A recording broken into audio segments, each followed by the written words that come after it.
Okay, last time we are discussing the new lesson, which is statics. But before we continue statics, I would like to I would like us to review again the concept of force and motion, particularly the revised report submitted by the leaders. Okay. Still, there is confusion from the class how to deal with force and motion. Okay. This is very important. If we if you recall the procedure that must be followed in dealing with problems related to Newton's second law of motion, first you have to draw the neat and clean figure, clear. Second is identify the objects of interest and isolate. How do you classify the object as object of interest? You must ensure that there is force acting on it. Okay. Third is establish the convenient coordinate axis. Okay. I have observed uh, this is the point where the class cannot 100% understand. This coordinate axis that you will be choosing is very important because this is the figure or diagram where you will base your equation. Okay? Pag hindi mo naintindihan yung concept of convenient coordinate axis, you cannot understand the equation that you will be writing. Okay? Ano ba yung tinatawag na convenient coordinate axis? Choose only from x or y axis. Doon lang kayo mamimili, dalawa lang. Okay? What is the importance of this coordinate axis?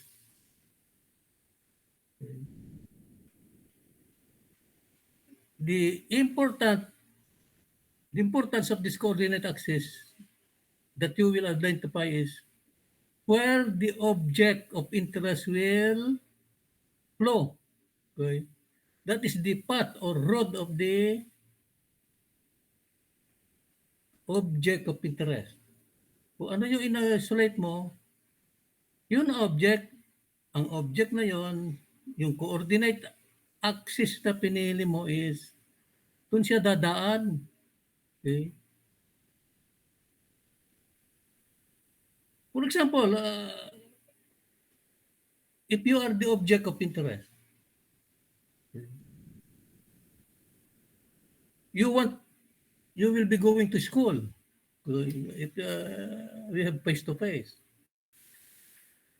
So you have your own path, you have your own road to follow. Now, if you are the object of interest now, if you are going to school, uh, that axis is your road, you will only reflect the components of the force that you will be using going to school. Components ang ilalagay. So in that path, that is where you will base or establish your equation. Now, the formula is algebraic sum of f equals 0 or equals ma. So that will be the equation that you will use on that path. Hindi ka pwedeng lumihis You have to go direct to the path. To component ang ilalagay mo. Because that is the access. So you can establish the equation. Okay, let us go to the example, the activity questions that is finalized and submitted by your leader. We'll start number 1, the group 1 report.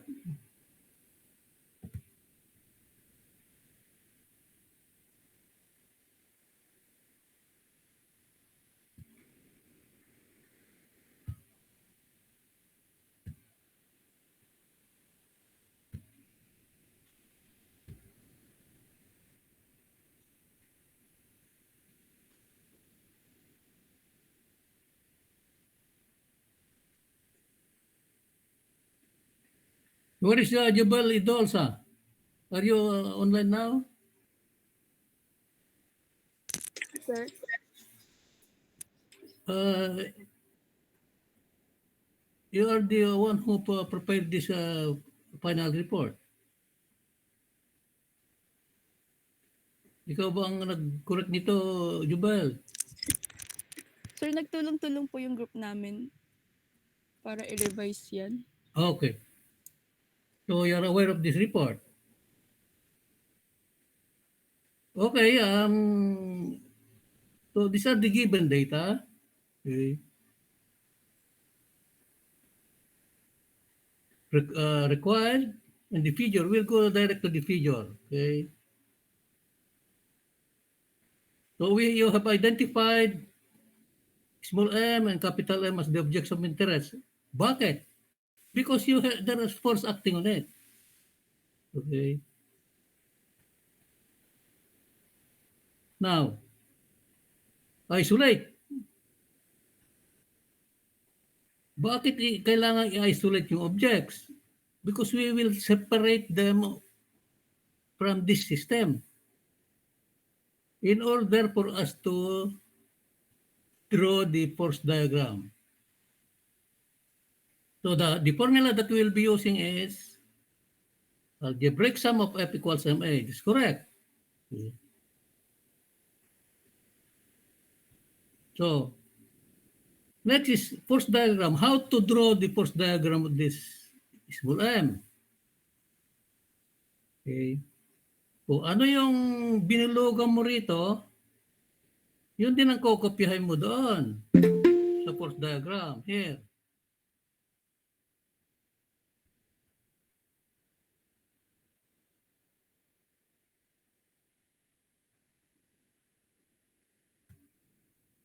Okay. Group 1. Ito yung binilugan nyo. Okay. Ito. Bakit sumubra kayo dito ngayon? Bakit merong angle? Dapat ang binilugan nyo kung ano yung ilalagay nyo rito. So, ito lang ang binilugan nyo. Dapat ito lang ang nilagay nyo. Wala yan. So you should have, you don't need to draw a perfect circle. Okay. Palilibutan lang yan. Do you understand?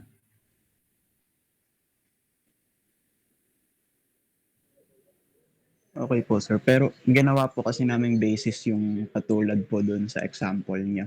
Kaya sinama po namin yung inclined plane. Yeah, okay. That is, next time, kung ano yung, sinasabi ko sa inyo, kung ano yung binilogan nyo, yun lang kukopyahin. Ayun. So, next time, isama nyo na lahat yan para maliwanag sa mga titingin dito. Okay. Okay. Supposing you isolated like this. Okay, very good. Nilagay nyo lahat ang ano rito. 5 forces. Okay. Meron bang F? Wala. Meron bang W? Meron. Merong N? Meron din. Merong small f? Wala bang frictionless, okay. Frictionless ang plane, so walang F. Ayun. Meron bang T? Meron. So this correct. Acceleration papunta roon. Ano ba yung, bakit dalawang arrow dito?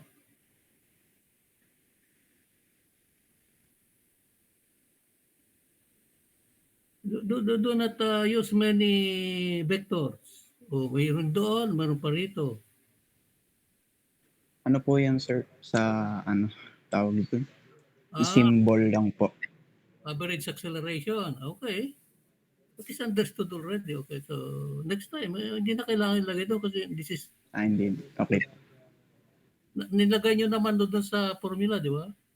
Ito, understood already, nalagay nyo na doon, direct acceleration. Okay? There.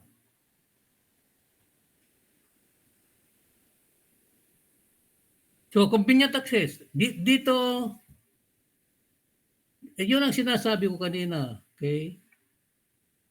This is the object of interest, small m. Okay? So, ano ngayon ang kukunin natin convenient access? I-drawing muna yung acceleration na yon. Ayun. So, parallel to this is the convenient access. So, dito ngayon is convenient x-axis.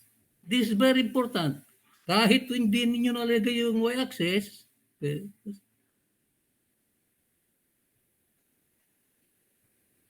even you will not put this y-axis, it's understood that the object of interest, ang kalsada niya or road niya, ito yung kanyang sinusundang linya. Okay?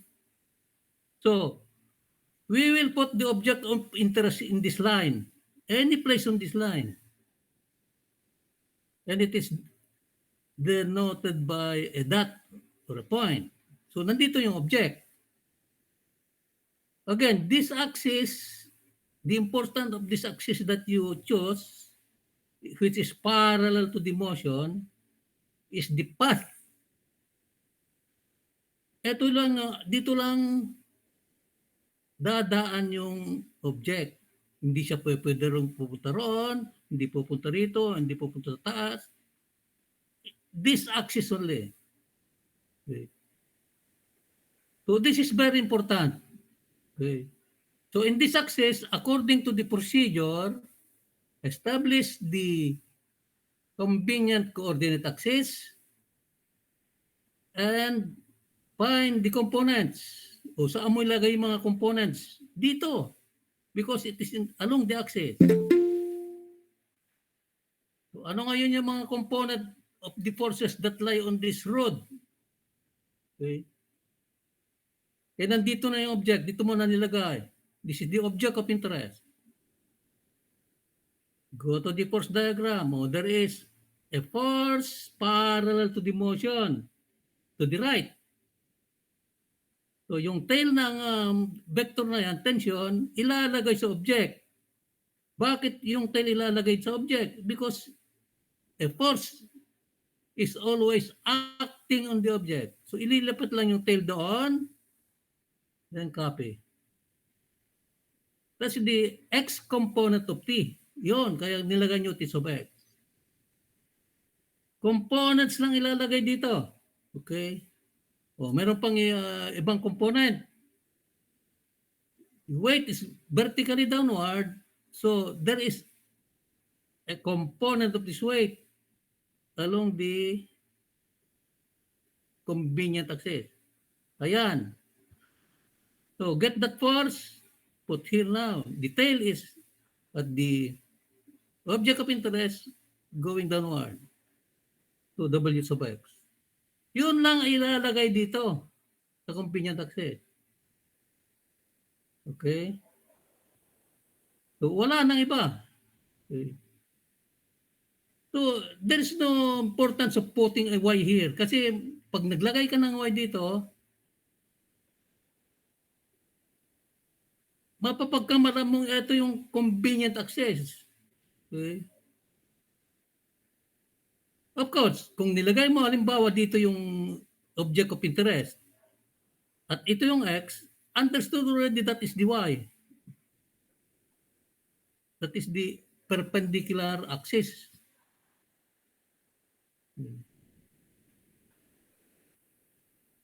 Now, in this convenient axis now, dadalawa lang yung components. So to get the equation, using the formula, algebraic sum of f equals ma. Yun ang general equation. And this object of interest is moving along the x-axis. Therefore, the algebraic sum of f sub x equals m a sub x. Dapat dito.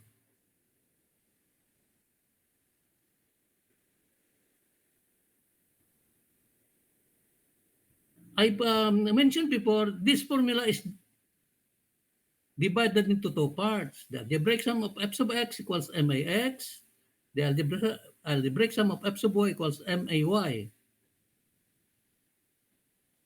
Pag x ang subscript dito, lahat lang na x component lalagay.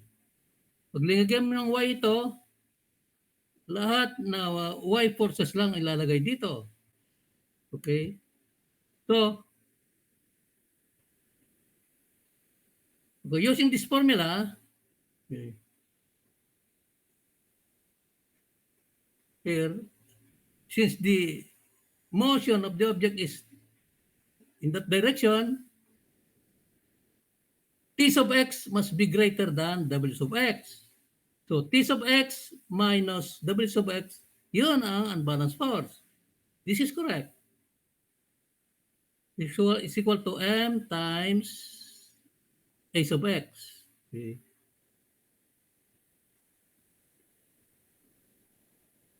Now, you have already established the correct formula here from this figure. Doon mo ngayon kukunin yung ano ba yung equation ng t sub x. If you go to the first diagram, t sub x and t are at the same axis. So they are equal. Therefore, t sub x equals t. Okay. What is w sub x? Dito ka ngayon kukuha ng triangle para makuha mo yung x component ng weight. Okay. Ngayon, if this is the weight, okay, this is the, yan ang normal force. Pataas na yan. So, the angle between the weight and the normal force is also equal to the angle here. So, 20 ito.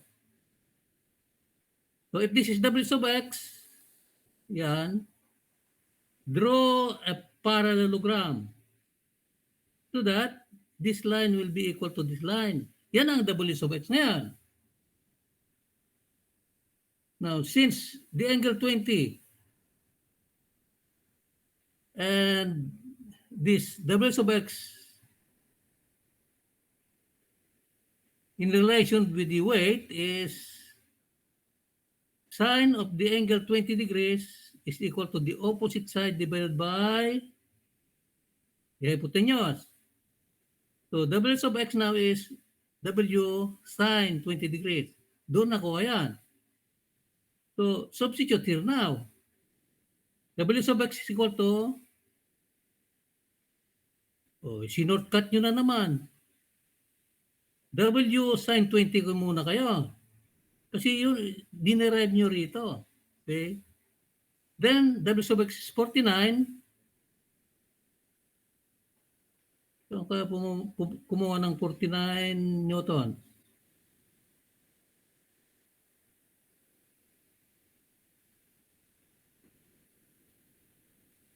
M.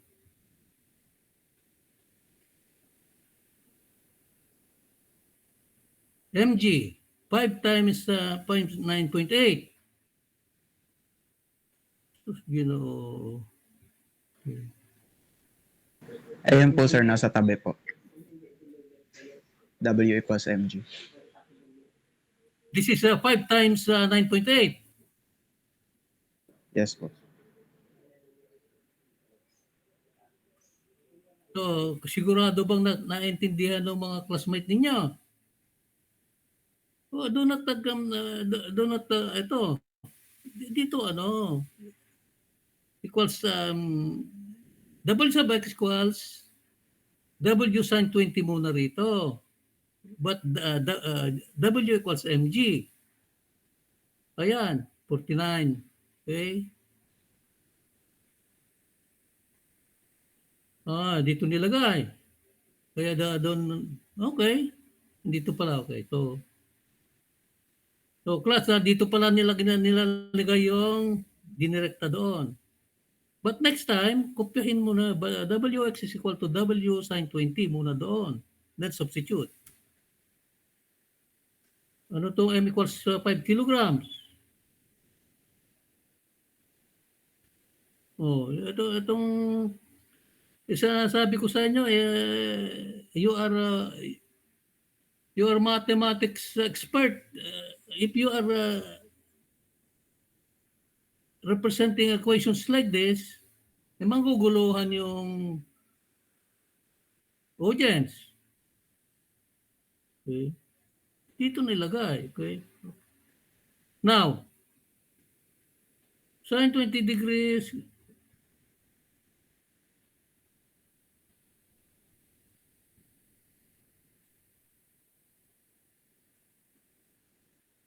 okay, A. T equals, so this will be equation 1. Bakit naging A yon? In the figure, dito pa lang dapat pinaliwanag nyo na. Okay? The acceleration, since the two masses are tied at both ends of the string, there, the acceleration of small m and capital M are equal, the same. Kasi magkaano sila sa isang string lang. So, kung gaano kabilis yan, ganun din dito. So, A is the acceleration of the system. Kaya naging A kayo dito. Kasi kanina, A sub M. Oh, paliwanag yung mabuti. Okay. For the second object of interest, capital M naman. Okay. It's going down. So, mayroon bang F? Wala. Mayroon bang W? Meron. Capital W. N? Wala. Small f? Wala. And tension the rest. So, only two forces are applicable. Now, this is, capital M is going down. So, the convenient axis now here is vertical. Why? Bakit dito nilagay ang Y? X ito horizontal. Yun na nga ba ang sinasabi ko sa inyo yung motion, vertical or horizontal. Okay. Hindi naman na-rotate dito pa, bakit ni-rotate nyo yung Y tsaka X?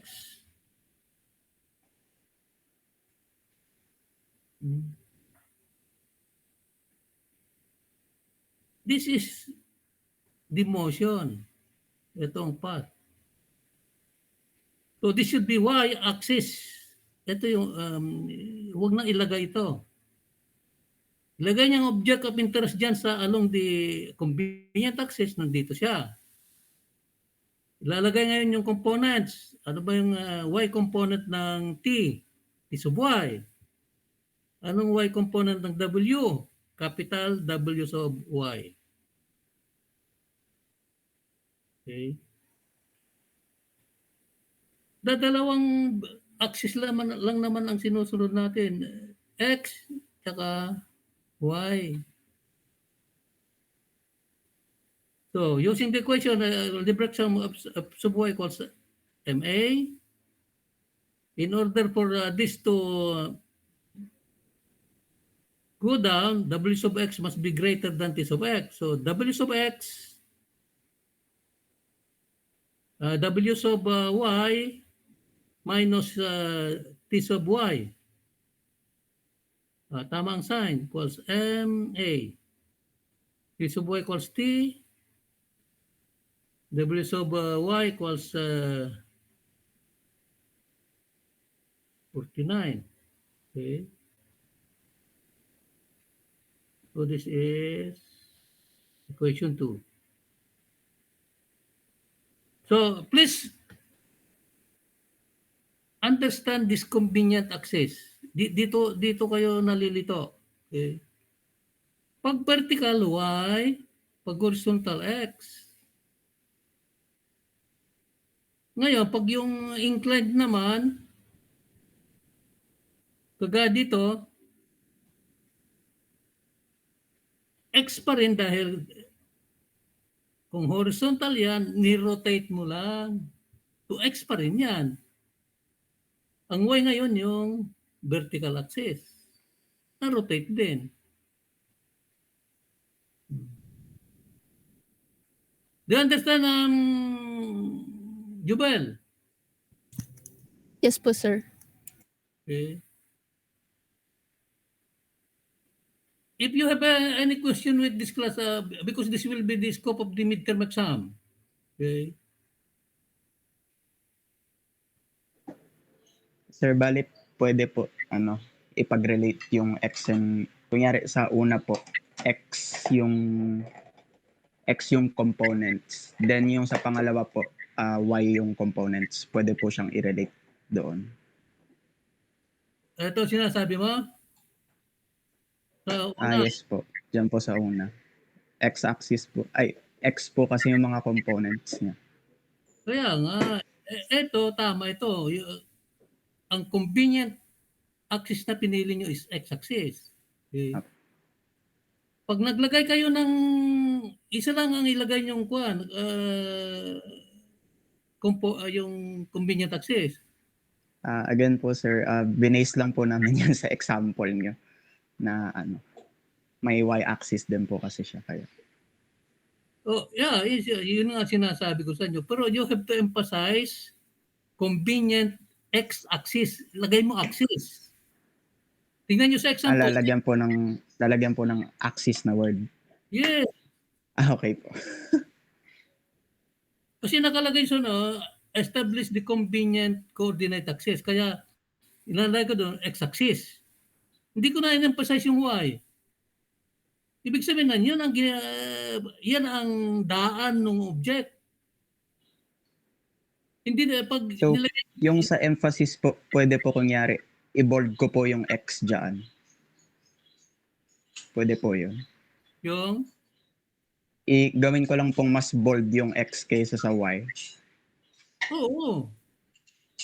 Basta nag-emphasize po. Mas emphasize mo dito kasi dito mo ilalagay yung components. Sige po. T sub x Noted. sa T sub W sub x. Di ba nakalagay sa procedure? Establish the convenient coordinate axis. Access lang nakalagay doon, convenient coordinate axis. Ibig sabihin, pipili kayo. Okay? Isa lang. Kung saan saan yung root ng object. So ilalagay ngayon dito, kung ito yung x-axis ang napili nyo, components ang ilalagay dyan. Okay? Okay.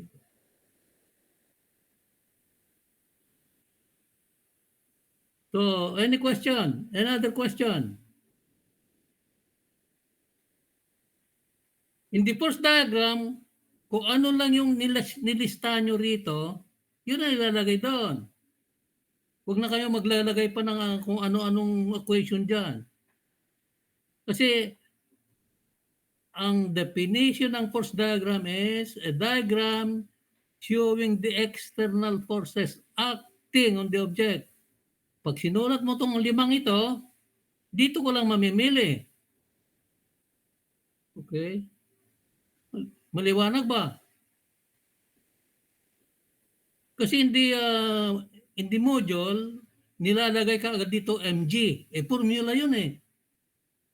Alam natin mg is W, kaya yun lang ilalagay dyan. So that, when you go to the convenient axis diagram, ang daling pumili. Oh. Ano ba yung mga horizontal forces dito?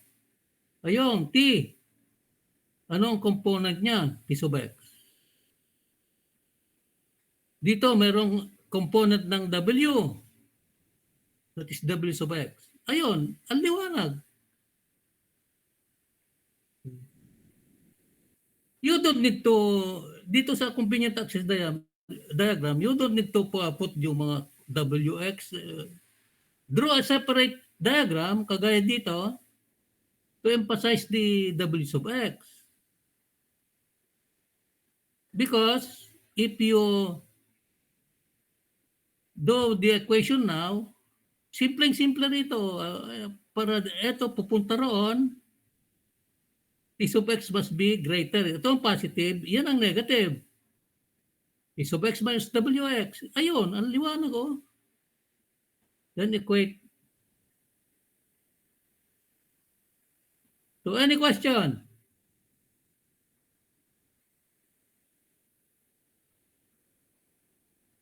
Okay, well, let's go to group to report.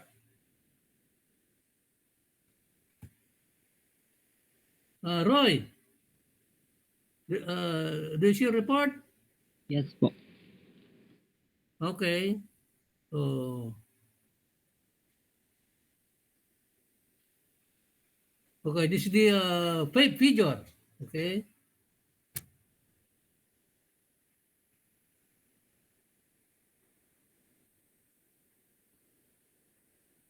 $60 Newton body is posed by this unbalanced force F.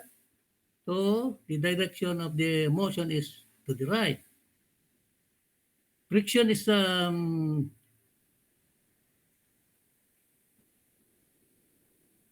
coefficient of static friction and kinetic friction are given. So there is a friction force.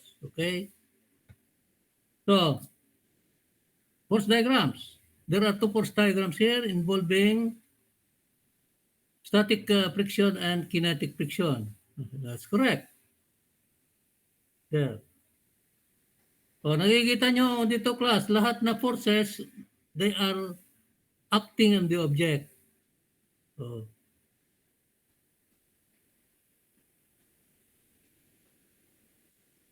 okay, force diagram is correct.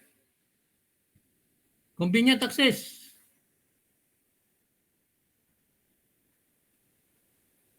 The motion is to the right. Ayan. To the convenient axis that is chosen is x-axis. Oh, wala kayong nilagay na x-axis dito, Roy. Yun ang sinasabi ko sa inyo. Establish the convenient coordinate axis. So, ilagay dito x-axis. X-axis din dyan. So, you have transferred this object of interest here on this line. Ito yung road niya. Dito lang siya pwedeng susundin ang path na ito. Hindi pwedeng tumaas, hindi pwedeng bumaba. Dito lang sila. Dito lang siya. So, ano yung component along the axis? Itong F. O, wala kayo nilagay na F sub x. Dito naman, static friction, F sub S, S sub x, Sx dapat ito. Do you understand na, Roy? Yes po, sir. Kaya nagalagay sa procedure, convenient coordinate axis and the components of the force along this chosen axis. Ganon din dito, f sub kx, saka f sub x. Para maliwanag, puro component lang. Okay? Ngayon, sa equation naman, dito sa static condition, okay? In order for this object of interest to go to that direction or motion, f sub x must be equal to, must be greater than small fs sub x. O tama naman ang question nyo, Roy. Bakit hindi nyo nireflect dito? Small f sub x. Ayun, oh. Oh.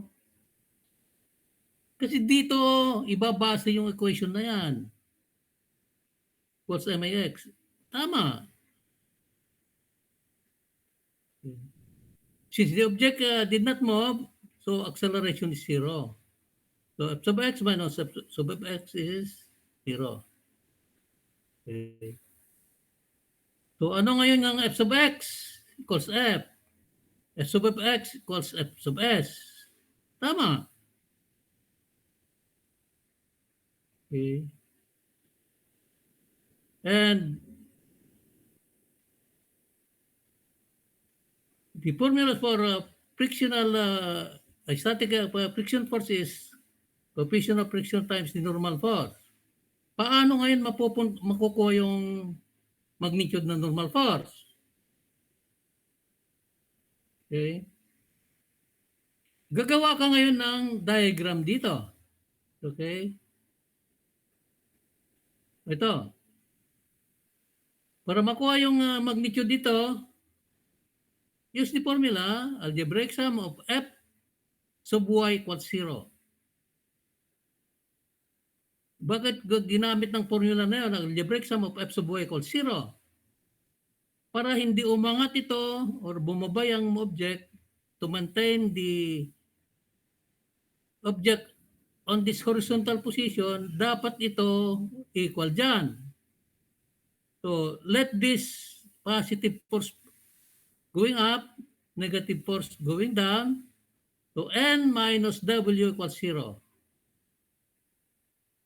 So n is equal to w. Doon nakuha yun. Sir, Ayun. ayun, nandun po sa right side.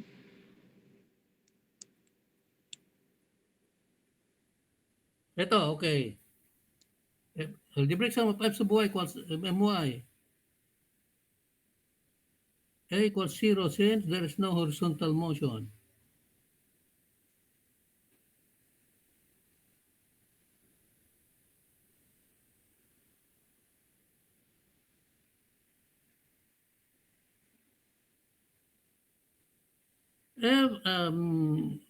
A equals 0 because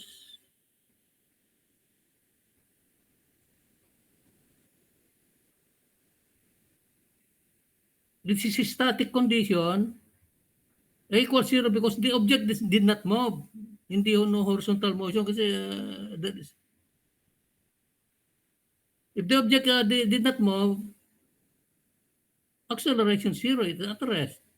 Kaya naging 0 ito, okay? Acceleration 0 since the object did not move. Yun ang sagot dito, Roy. Kasi nasa static tayo. Okay? So, ny minus wy equals 0.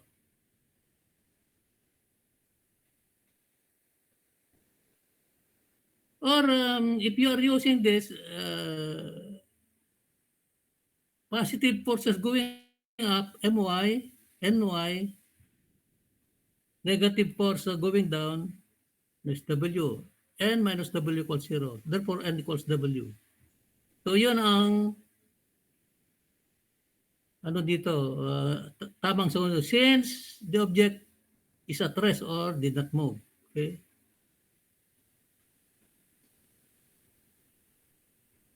For the kinetic condition, F sub y equals since there is no horizontal motion. Oh, dito ngayon. Okay? It is moving already. Moving horizontally. At tapos na, no horizontal motion. Okay?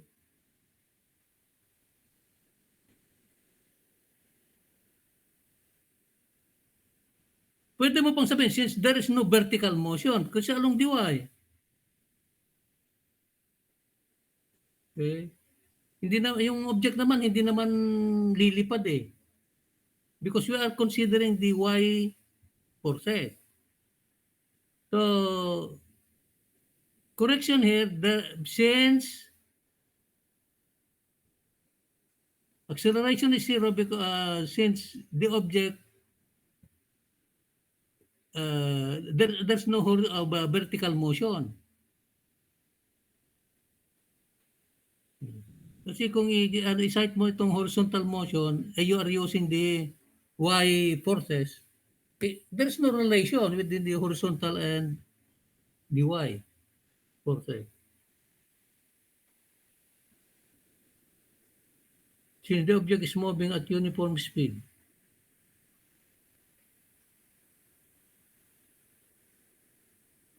Given ba doon? Yes, okay, that's correct.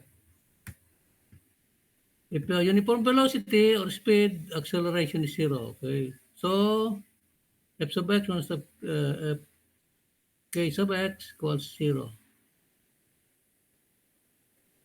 N equals W, F equals 6 Newtons.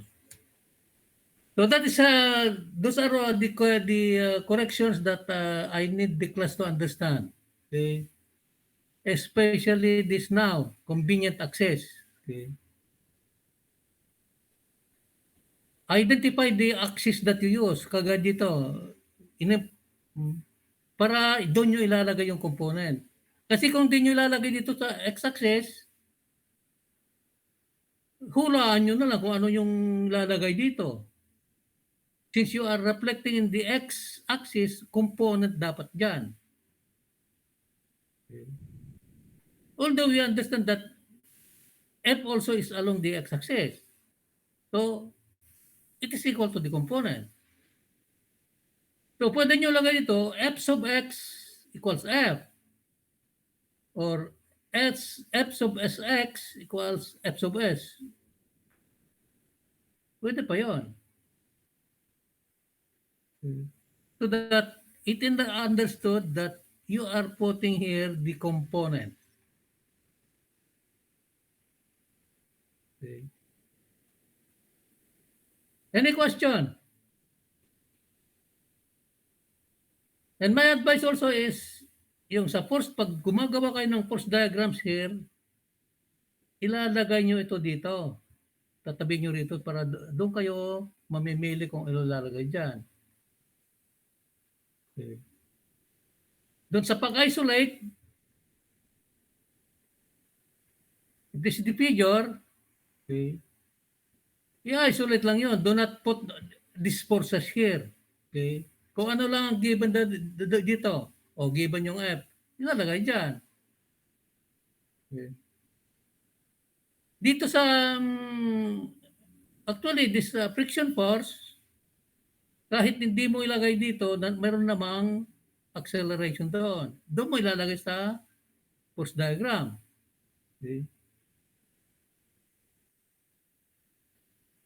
So, dito sa binilagay nyo naman mga given dito. So, that's okay. So, I hope you understand the concept of isolating the object,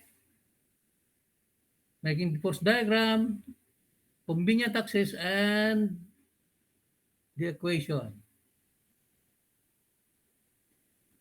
So, yan ang scope of the midterm exam. Okay?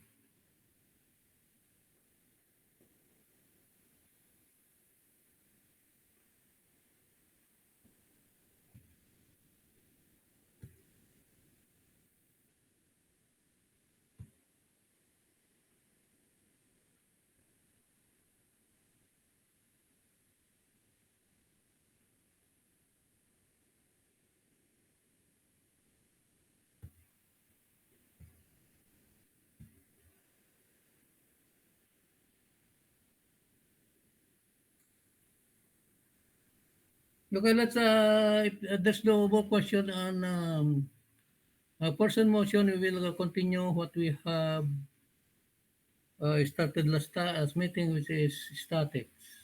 Okay. I hope you read already the lesson. Okay. It's already 7:21, so we have still approximately 10 minutes. Again, we have the second session at 9. We will use that same link after this pag nag-expire tong session per session. Okay.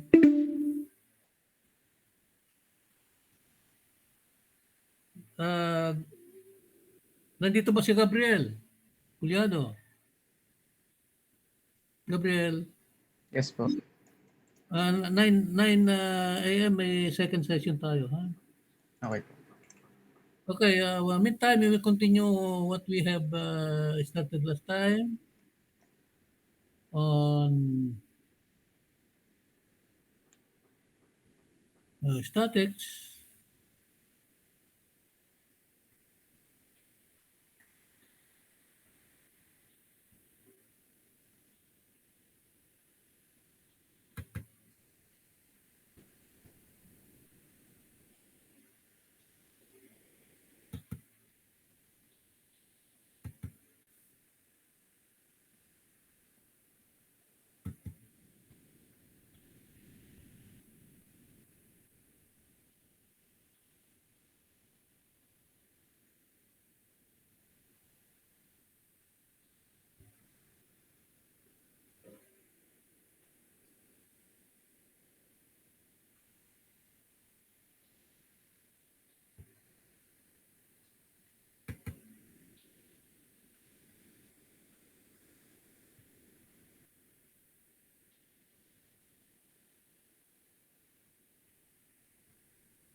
Okay, last time we have discussed uniform bar.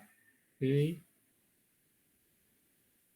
For uniform bar or uniform beam, the weight passes through this point of center of gravity.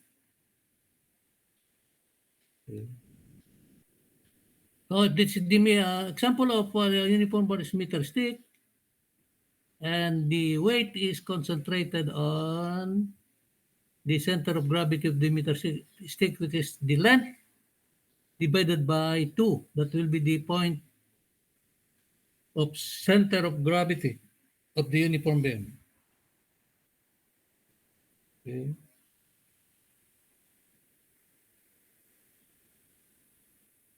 So the example here, if the length is 12 feet, the weight of the object or the beam is at the center of gravity, point of center of gravity, which is 6 feet from B and 6 feet from A. And remember that weight is always directed downward or pointing to the earth. Pointing to vertically downward, pointing to the astronomical body, which is the earth. Okay. So I hope you studied this example. We'll go to the other example. Okay. It's the example in the book. is very good example for statics. Do you see the screen class about uniform bar? Nakikita nyo ba, Gabriel? Kita po. Okay, a uniform bar 3 meters long is held by ropes at the ends, making the angle 60 degrees and 30 degrees respectively with the horizontal. The weight of 200 Newton is hung 0.5 meters from the left end where the 60-degree rope is attached. Find the tension in the rope and the weight of the bar. Okay. So the figure is here. This is the uniform bar. We have discussed earlier that for uniform bar, the weight is the weight of the uniform bar passes at the center of gravity of the bar, which is here, 1/2 of the length. So 3 meters divided by 2, so this will be 1.5 from B or 1.5 from point A. Okay. Now there is a 200 Newton load hung 0.5 meters from point A where the 60-degree rope is attached there. Okay. Find the tensions in the rope and weight of the bar. So the other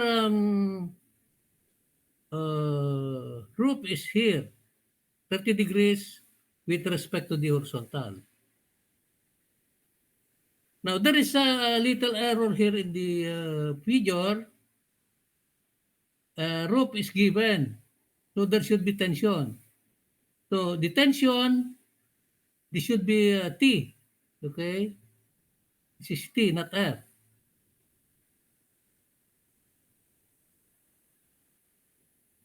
So in analyzing the figure, check first if there is materials given, that is write the correct force. It should be T and T sub 1 and T sub 2. Do you understand, class? Maybe the author intentionally put F here so that we will know, analyze if that is the correct force reflected. So assuming now that this is T, F sub 1 is T sub 1 and F sub 2 is T sub 2. I'm telling this because maybe in the future, doon sa example sir, nilagay F sa roof. Okay? Kaya pinapaliwanag ko sa inyo, this should be T sub 2, this should be T sub 1. Do you hear me, class?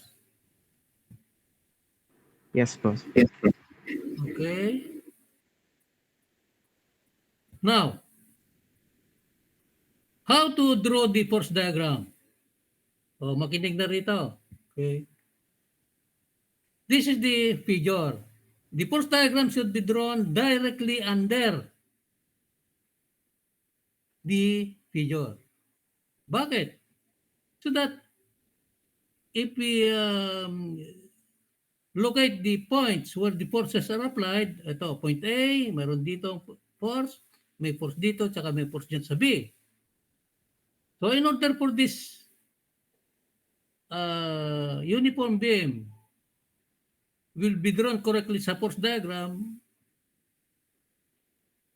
just extend, drop vertical lines. Okay, yan. There. So these are vertical. Then draw the beam horizontal. The beam is represented by a solid line lang. Solid line sa force diagram. Hindi na kailangan i-drawing pa yung buong beam dito. It is a solid line. Okay. So that those vertical lines intersecting the solid line, yun din ang mga point A, point dito, point sa weight, that is CG, and point B. So we are sure that if this is 3 meters, 3 meters din yan. Okay. Never attempt to draw the force diagram sa ibang page. It should be directly under the figure. I'm telling this because pag nilagay nyo sa ibang page, you are not sure already if this is 3 meters. Pero pag ilagay dito directly below, 100%. Pag vertical yan, pareho silang 3 meters. And the points also are the same location. Kasi nangyayari minsan, ang laki ng space dito, nilalagay, sasabihin, hindi kasya. So you have to see to it that it is drawn directly.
Okay, class, we're back online.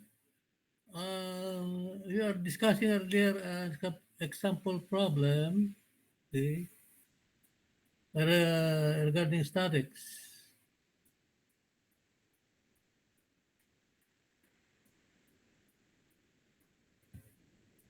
Okay. Do you see the screen, class? Okay. I would remind the class that if you understood the concept of the problem solving strategy related to Newton's second law of motion, this is the procedure is similar to statics. Okay.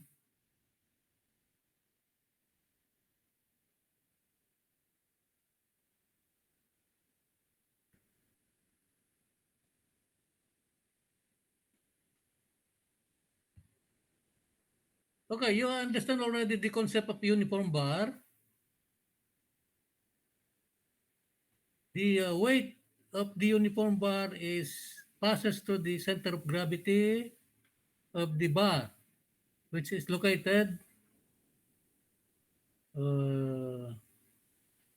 at center, which is the length of the uniform bar divided by 2.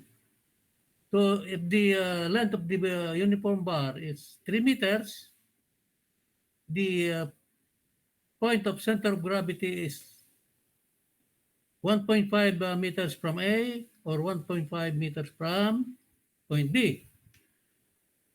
So better right here, CG, okay, center of gravity, that is the point. So in this uniform bar, there are 4 points where the forces are located. Point A, point B, point CG, and the point where the 200 Newton load is hung. Okay. Now these points, 4 points, can be used as point of rotation. All these points are qualified to be point of rotation or axis of rotation.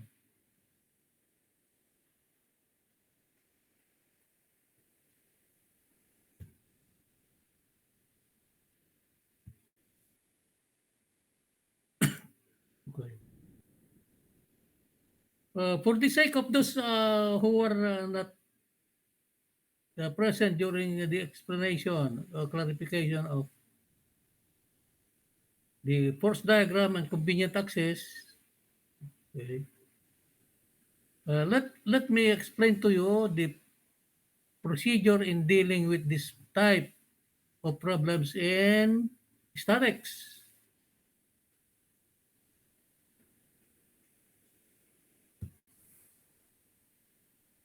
Okay. The procedure. It is written here.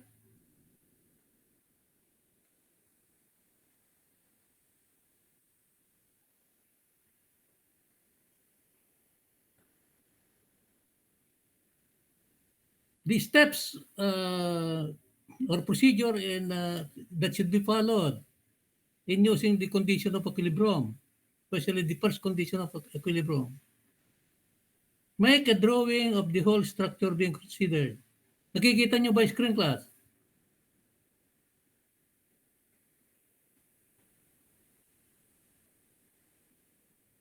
Nobody is answering. Do you see the screen? Yes po, sir. Okay. Number 2, draw separate force diagram known as the free body diagram for one part of the structure. This is similar to the Newton's second law of motion problems.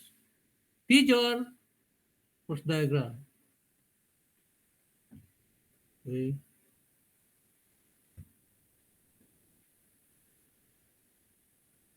Number 3, superimpose an x and y axis on the force diagram. Okay, this time, sabay na siya. In the Newton's law of motion, second law of motion, isa lang ang pipili mong axis. Pwede yung x-axis or y-axis. Dito sa statics, sabay sila in one force diagram. So, ibig sabihin nito, if you superimpose an x-axis, you draw the x-axis. And this axis will contain only the forces along x-axis. Yun ang x component lang ang baka ilalagay dito. Also, at the same force diagram, draw the y-axis, and the forces along the y-axis, y component lang ilalagay. Yun ang ibig sabihin ng superimpose x-axis and y-axis. Okay. So this is the difference from the Newton's second law of motion. Mamimili ka lang ng axis na kailangan mo, yung doon dadaan yung object. Yun ang path ng object.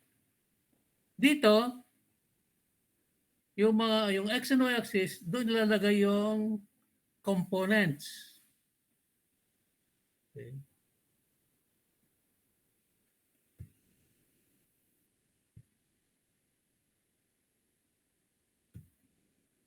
So I hope this is clear with you. Any question about this? Superimpose the x-axis and y-axis on the force diagram.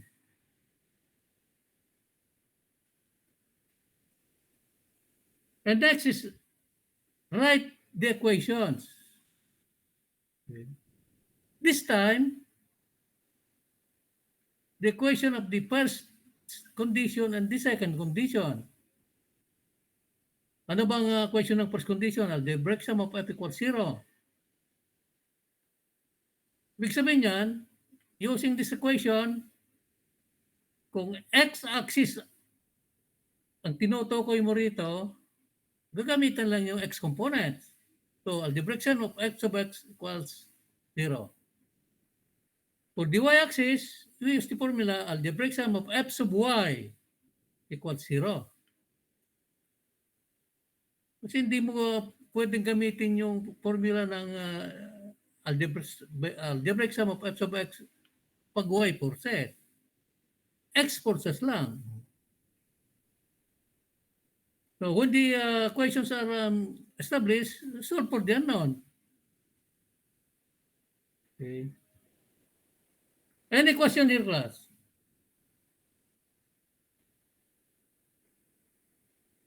The reason why I emphasize this procedure because we will be following again kagaya doon sa Newton's second law of motion related problem.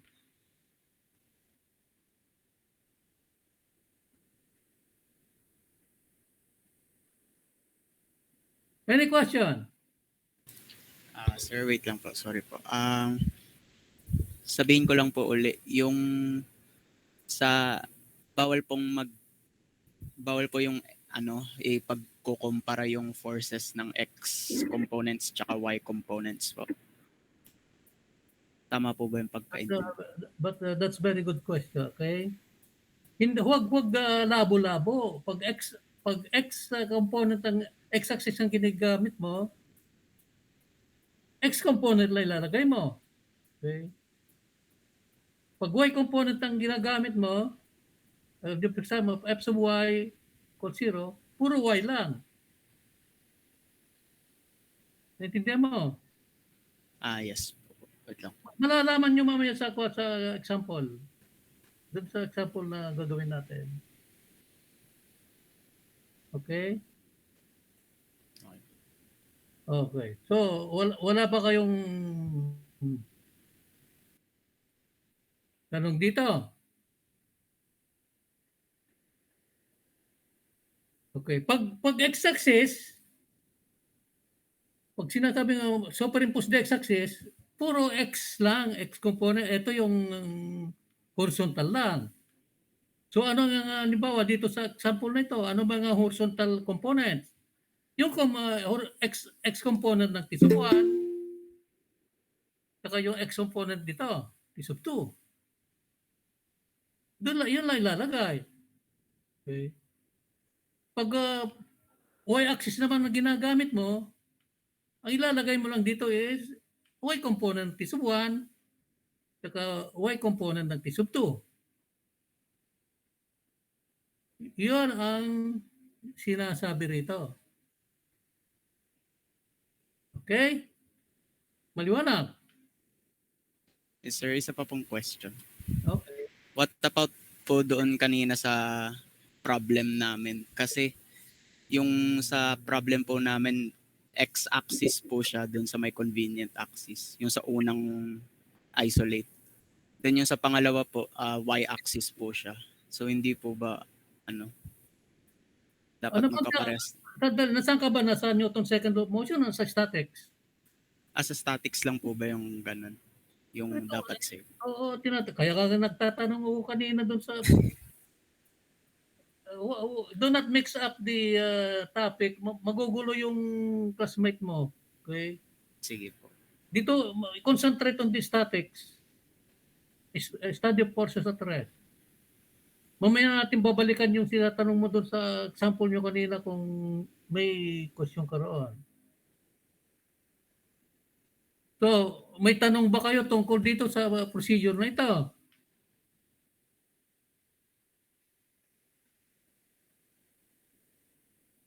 Wala na kayong tanong. Yan ang tinatawag ng superimposed. Pag pinili mo ang x-axis, ilalagay mo lang yung x components. Pag pinili mo ang y-axis, ilalagay mo lang yung mga y component. Dito sa equation na ito. Kasi dito sa force diagram tayo ngayon, magbabase on this formula. Hindi mo makukuha itong formula pag hindi mo titignan yan. Ganon din ang nangyayari sa atin doon sa Newton's second law of motion. Ang pagkakaiba lang is, hindi pinagsama yung force diagram tsaka convenient axis diagram. Dito, sama sila. Okay. Doon kasi sa Newton's second law of motion, establish the convenient axis. Pipiliin mo lang. Isa lang ang pipiliin mo doon. Kasi doon ang path ng object. Dito naman, sabay sila sa force diagram ilalagay. Okay, let's go to the example. Okay.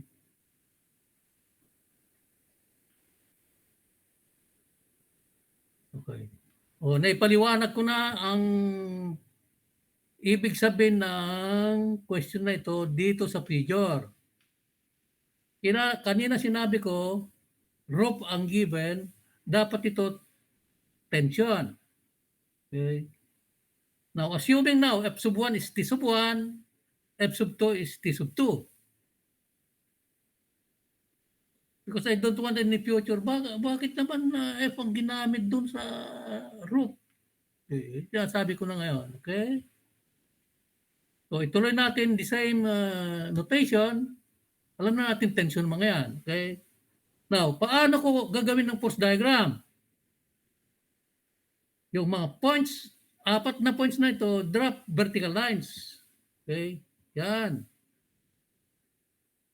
After dropping vertical lines, represent this uniform beam now by a solid line. Sa force diagram, solid line lang ito. Okay? Solid line, inulit ko, hindi mo na gagayahin yan. Kasi i-attach natin yung mga forces. Any question?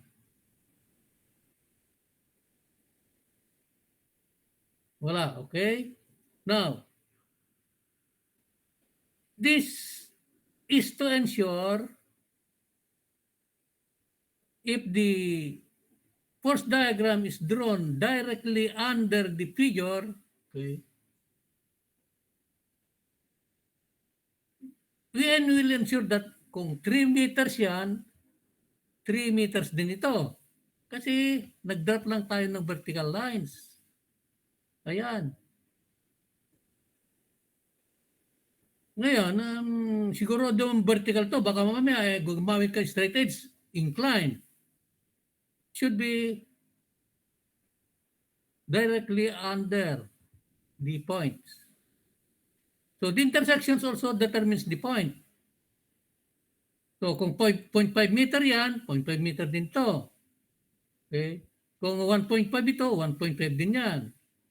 Kung 1.5 ito, minus 0.5, 1 meter yan. Okay? And I would like to inform the class, if you are writing the dimensions, okay, huwag idikit yung linya dito sa beam. Okay? Lagyan lang ng space. Ang nakadikit lang na linya dito sa beam are the forces. So, lagyan nyo lang na space dito.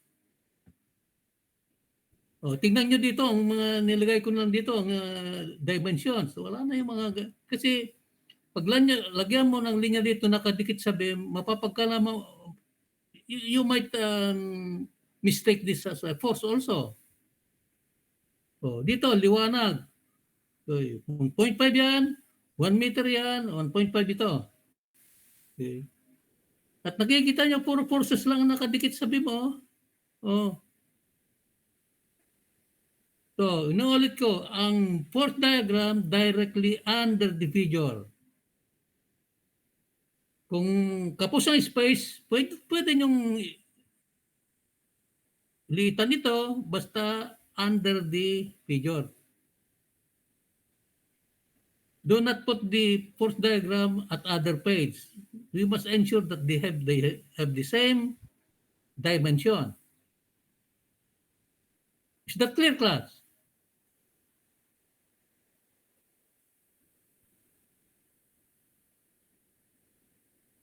Okay? Now, nakalagay doon, superimpose the x and y axis. Nasa ngayon na yung x axis. Of course, horizontal, ito yung x axis natin. Okay? Saan ngayon yung y axis? Ayan vertical, vertical, vertical, vertical. Okay? Now, unahin na natin ngayon yung x-axis. Ayan. What are the forces along the x-axis? Oh, that's a force diagram. Merong F sub 1 muna. There's a force at point A lying on the x-axis. Yan ang x component ng F sub 1. Yan ang F sub 1x. Ano ba yung F sub 1x? F sub 1 cosine 60 degrees. Ayun.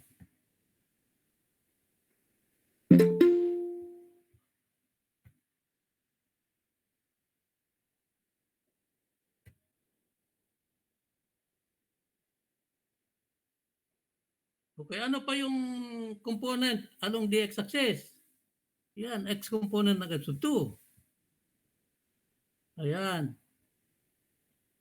What is the F sub 2x? Because F sub 2 cosine 30 degrees. Ito. So wala nang iba. Dalawa lang yung component along the x-axis. Any question about this?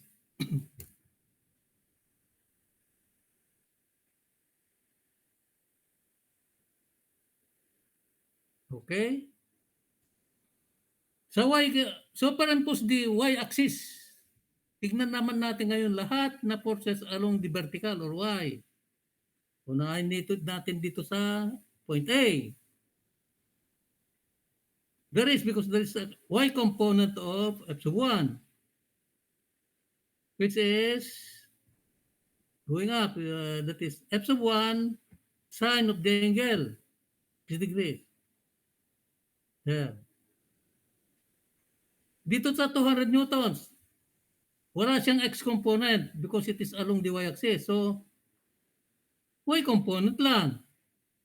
And the y component of the 200 newton gram, 200 newton weight is also the as magnitude the same as the weight. Pareho sila nasa y-axis, kaya component na rin ito. 200 newtons.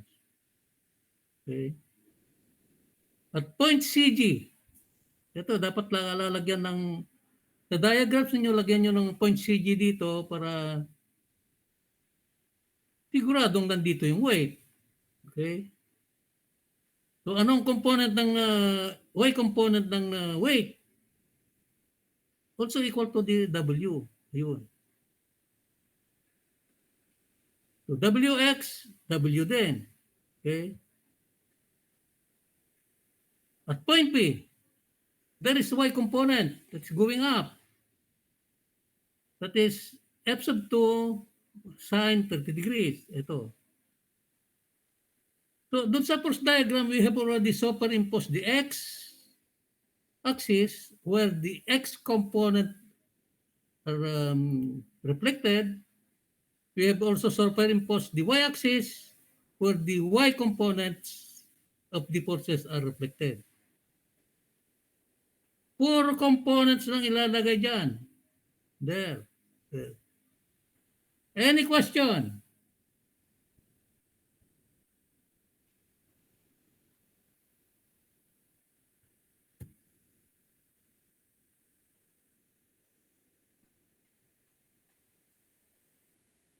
Cindy Maynobora.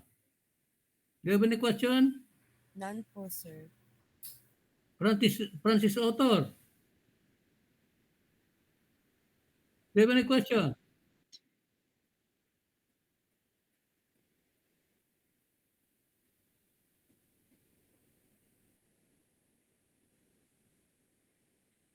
John Prieto, may tanong ka ba? None din po, sir, so far. Okay. I only want to be sure that you understood what I have discussed here in the force diagram. Yung mga late na nag-report, ang force diagram dapat directly under the figure. Okay? Para hindi kayo malito dyan. Oh. The same point. Okay. Now, what are the formulas? Since this is statics, we will use the formula for the first condition. Algebraic sum of f equals 0 and algebraic sum of L equals 0 for the torque. Now, we will consider now first the first condition of equilibrium. And we will use the force diagrams. Dito tayo magbabase ngayon lahat. So, since there are X forces and Y forces, we will use both the algebraic sum of fx equals 0 and the algebraic sum of f sub y equals 0. Uunahin muna natin yung X forces. Now, if you are using this formula, algebraic sum of f sub x equals 0, as I have said, puro X forces lang ito kasi ang kanyang subscript is X, horizontal. So we will assume lahat na forces papunta sa kanan, positive. Lahat na forces papunta sa kaliwa are negative. Paano natin gagawin yon? Okay, titignan mo sa force diagram, titignan muna natin yung mga forces directed to the right. Ito. F sub 2 cosine 30. Positive. Ayun. Yan. Ito naman, F sub 1 cosine 60. Negative. Is to the left. So, minus F sub 1 cosine 60 equals 0. So, we followed this equation. So, in this now is F sub 2 cosine 30 equals F sub 1 cosine 60. And we will establish the equation. F sub 1 is this divided by cosine 60. This will be our equation 1. Any question? Okay, walang question. Doon naman tayo natin superimpose the y-axis. Lahat na y forces ngayon, components. So, algebraic sum of f sub y equals 0. Assuming positive forces upward, negative forces downward. Uunahin muna natin yung pataas. F sub 1 sine 60, positive. Okay. F sub 2 sine 30 degrees, positive. Ayan. So, wala nang pataas. Pababa naman, negative. Minus 200. Ayan. Minus W. Ayan. Equals 0. So, this F sub 1 sine 60 degrees plus F sub 2 sine 30 degrees, lalagay sa kabila, equals 200 plus W. That is equation 2. So, meron tayong equation 1 and equation 2. Since we have 3 unknowns, okay, we have to establish another equation using the second condition of equilibrium formula or rotational equilibrium, torque. Okay, the same diagram, force diagram, the algebraic sum of L equals 0. So, in writing this formula, you have to assume the directions. Positive torque clockwise, negative torque counterclockwise. Do you have any question about this direction of rotation? May tanong ba kayo?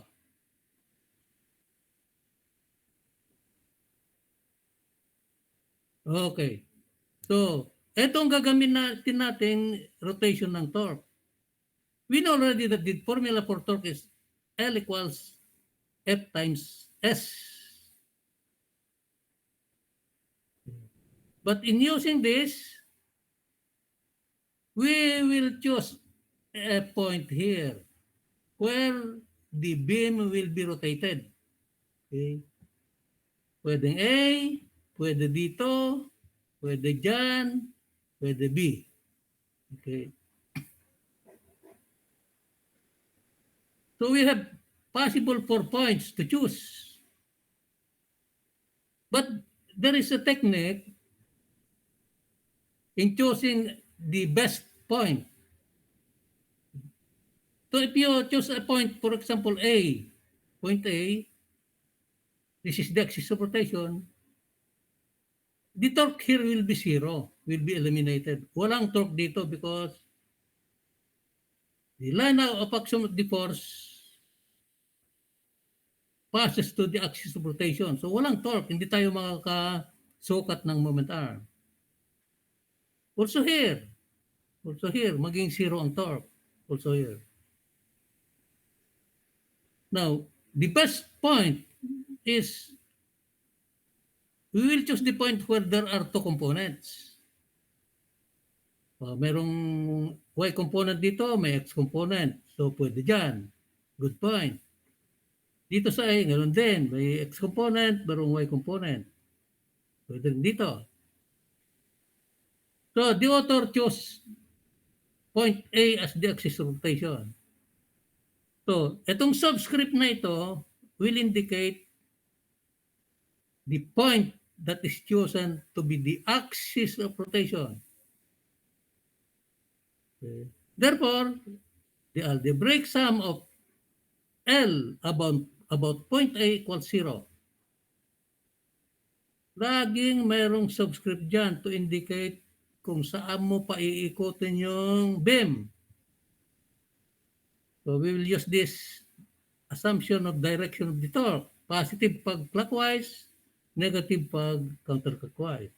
Paano natin gagamitin ito doon? Okay. Since A is the subscript here, dito natin pauikutin yung beam. So, unahin muna natin yung positive torque, clockwise. So, maglagay ng pako rito. What are the positive torque? Clockwise. Ito. There. Ano pa? Ito. Yan. Clockwise rotation. So, since torque is force multiplied by the moment arm, what is the force here? 200. Multiplied by the moment arm, 0.5. Ayun.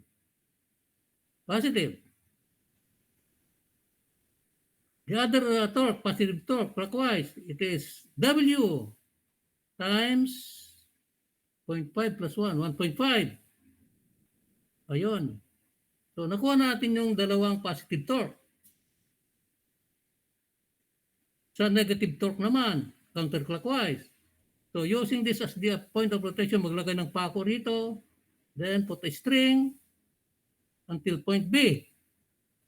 So, ano yung force na gagamitin dito? It is F2 sine 30 degrees multiplied by 3. There. Ayun, F2 sine 30 degrees times 3 equals 0. Any question? So, sir, pwede po dyan yung point B po yung gagamitin na Ano yan? pwede po yung point B gamitin dyan as the center. Ay, tama ba yun? Sino tatanong ka pa?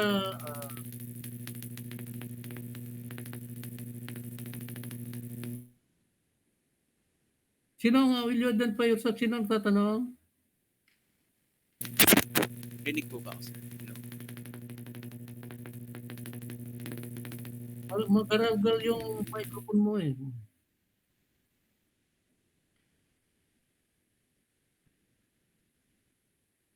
Gabriel, sino yung tatanong? Ano mo ba?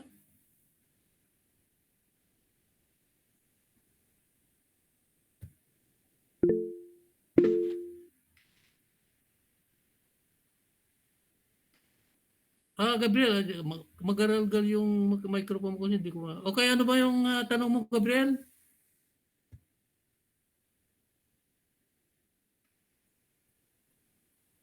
Gabriel? Wala na. Okay, let's continue.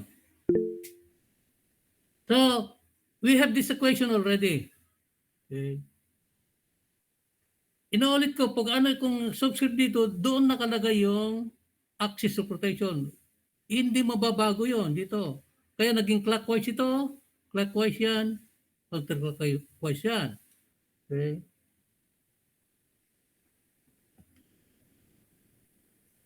So, simplifying this, we have 100 plus 1.5 W. Dialagay ito sa kabila, it is 3 times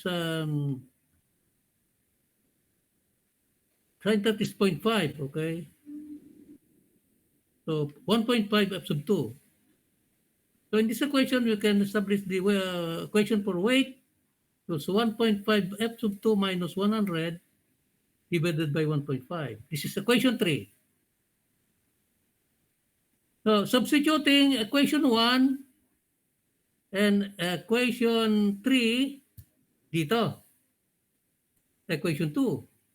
So, f sub 1 is this times 60 degrees, sin 60 degrees plus f sub 2 sin 30 degrees equals 200. So, substitute din ito dito. Okay? So, we have this equation. Yan. So, simplifying this, cosine 30 is 0.866 divided by 0.5 times sin 60 is 0.5. Ano, sa 0.866. So it is 1.5 f sub 2 plus sin 30 is 0.5 f2 equals 200 plus f sub 2 minus 100 over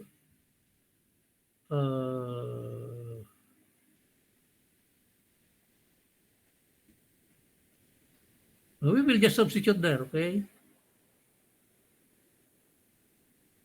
So all the terms are on this equation, all are in terms of f sub 2, and f sub 2 is found out to be 133.33 Newton. Now substituting f sub 2 at equation 1, ano ba yung equation 1? Ito, 33.33 times this. So f sub 1 is 230.9 Newton.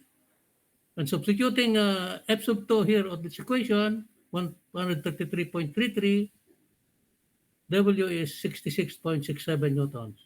So these are the answer. F2, F1, and W.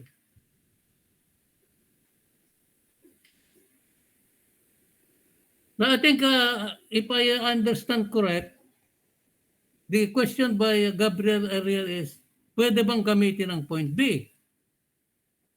We can use also.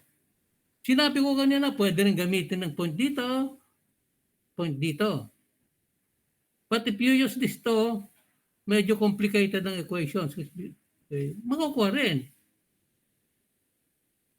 So the best points here is either A or B.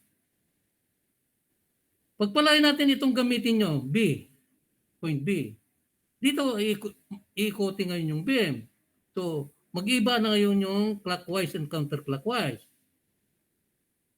Because, pag naglagay ka ng pako rito, kukunin mo yung torque dito, counterclockwise na siya, negative. Ganon din dito, negative din dito. Ang positive, ito. You will get the same answer. I think that is your question, Gabriel. Tama ba yan? Okay, sabi niya. So, any other question?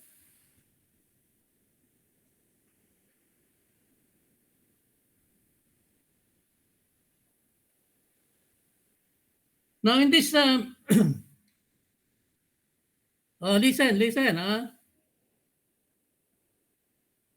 If, for example, ang tensions, vertical, parehong vertical. So, dito, T sub 1, 90 degrees, T sub 2, 90 degrees. So, do not use this. Kasi walang X forces. Puro Y.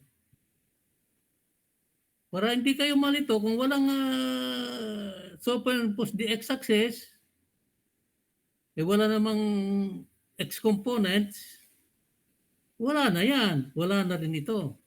So, ito yung T sub 1, ito T sub 2. Only this formula will be yours. Nagkataon lang na mayroong components ito, inclined yung tension, yung ropes, kaya may X component.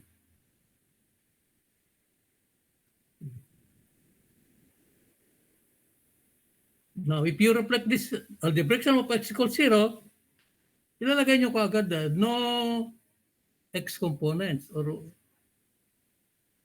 no forces along the x-axis or horizontal axis.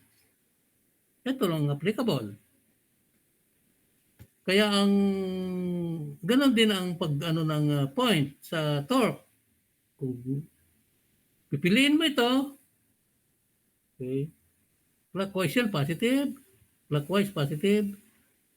Okay. Ito, tension, negative.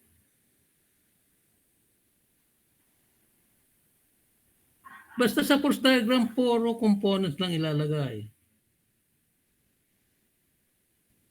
Okay?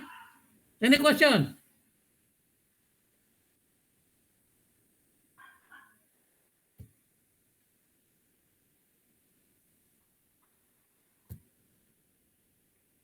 I'll go to the attendance. Today is December 2.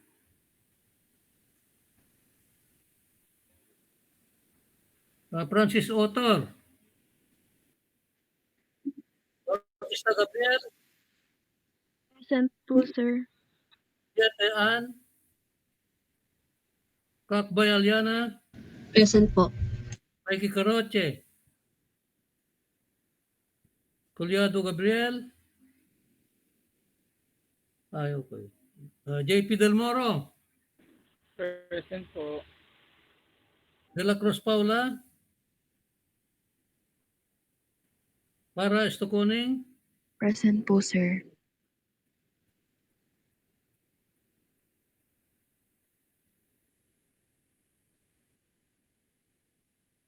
Jubeli Dolsa. Present po. Jan Magat. Prince Mapano. Present po, sir. Miranda Jemuel. Present po. Eli Morales. Tricia Narvesa. Present po. Hindi May Nobora. Present po, sir. Pangan Tihon Ivan. Present po.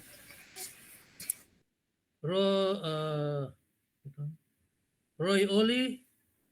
Present po. Prieto Jan Lester. Present po. Present. Rosalyn Recto. Present po. Sampilo Christine. Present po. Charles Ritt. Present po. And Mark Villasaran. Present po. Okay, we will have the what do you call next activity report A4.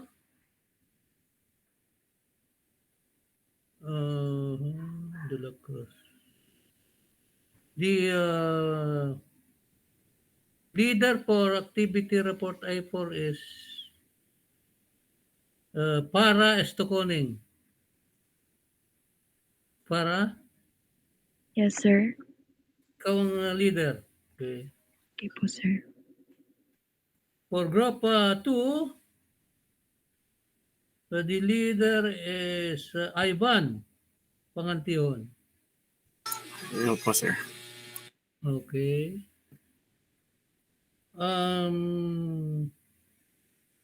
Group 1 will do assessment question number 8. Number 8, Ivan. Sige po, sir. And group 1,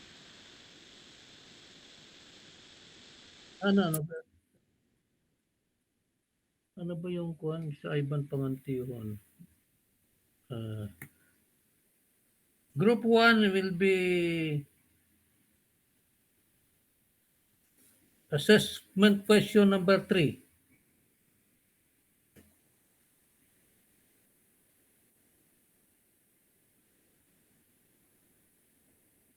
Para. Yes, sir. So, nasa assessment question naman yun. Okay. So, please follow the format on this activity, sample activity problem that I have explained. Okay. Yung post diagram ninyo should be under the figure.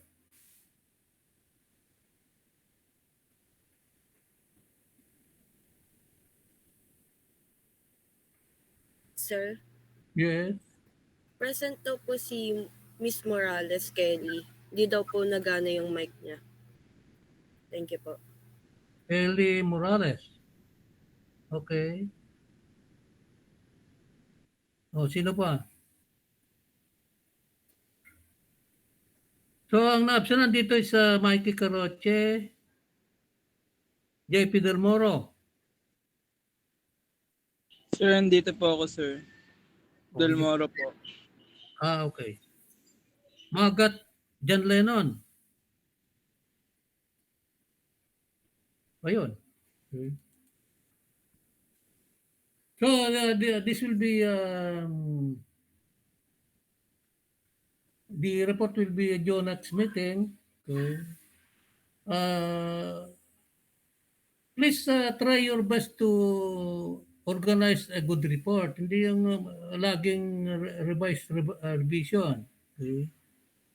All the members should participate, cooperate in this activity para because I have mentioned before, pag revised report, and I will be giving my comment, medyo mababa ng rating niya. The maximum rating is 80 pag perfect, according to my comment. Minsan di sinusunod. Okay. So, read the procedure. Okay. Review the definition of the forces and the equations. Okay. Pag sinunod naman ang procedure, madali lang. Okay.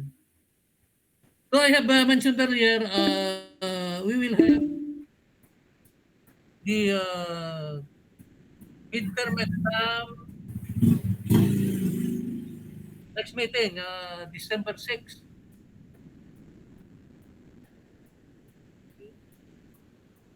So if you have any question, better ask now because the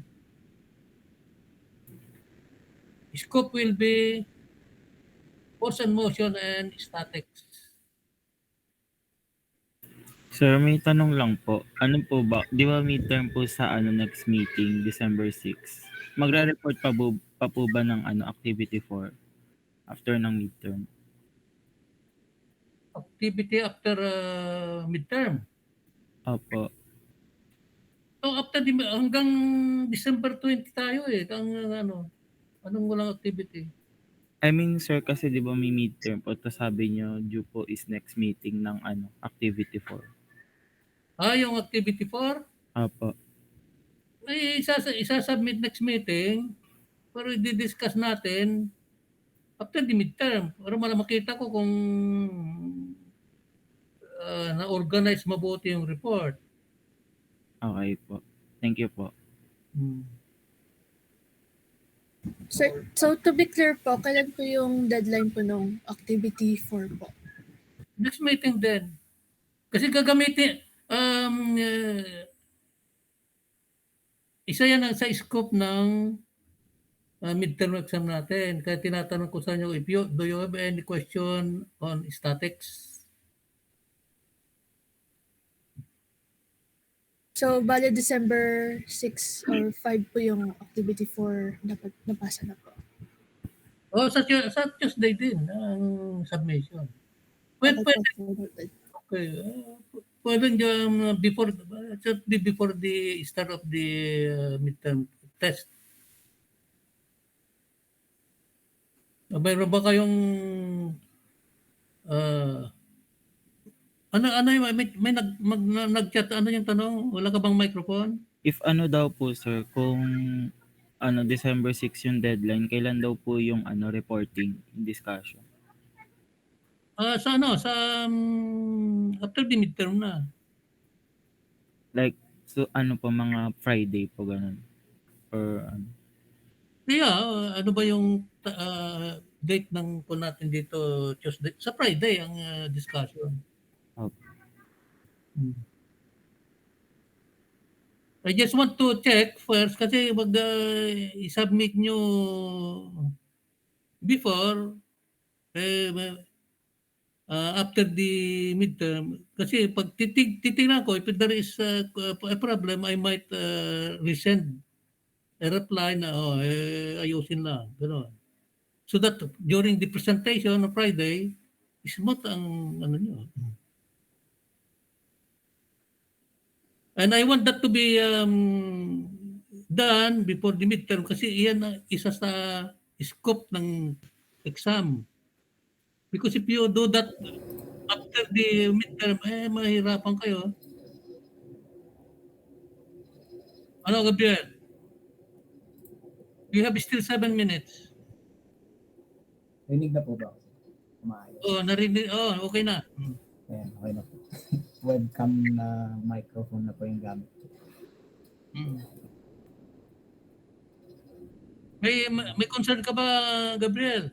Wala naman na po. Naka-unmute lang.